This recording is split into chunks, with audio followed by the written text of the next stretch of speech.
Informasi berikutnya, mobil SPPG yang membawa makanan bergizi gratis atau MBG menabrak siswa SD di SDN Kalibaru 01 Cilincing, Jakarta Utara. 22 orang terluka akibat kejadian ini. Saudara, dari rekaman CCTV, saat itu para siswa sedang mengikuti kegiatan literasi di lapangan sekolah.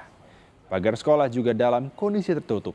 Namun tiba-tiba mobil SPPG menyeruduk pagar sekolah dan menabrak sejumlah siswa.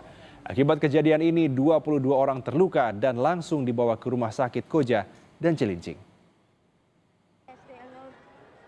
Ya, yang biasanya kan kalau mobil mobil MBG itu kalau misalkan mau masuk tuh kalau nggak berhenti di sini, kalau nggak di tengah-tengah. Nah itu mungkin apa dia salah nginjek gas apa gimana tuh dia langsung bablas gitu. Langsung, soalnya mobil sempat ngegerung. Polisi telah menangkap sopir penabrak siswa SD di Cilincing, Jakarta Utara. Dalam pengakuannya, sang sopir mengatakan mobil rencananya akan diparkir di depan gerbang sekolah. Namun tiba-tiba mobil melaju menabrak gerbang. Sebelum menabrak siswa yang sedang berada di lapangan sekolah, sementara dari olah TKP dan rekaman CCTV, penyidik melihat ada perubahan kecepatan sebelum mobil MBG menabrak pagar sekolah.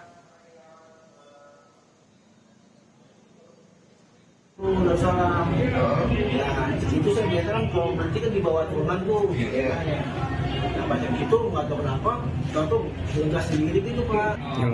Biasanya parkir di depan gerbang gitu Pak, karena pacara lebih biasa sih gitu kan. Ya, pacara baru mobil baru masuk gitu.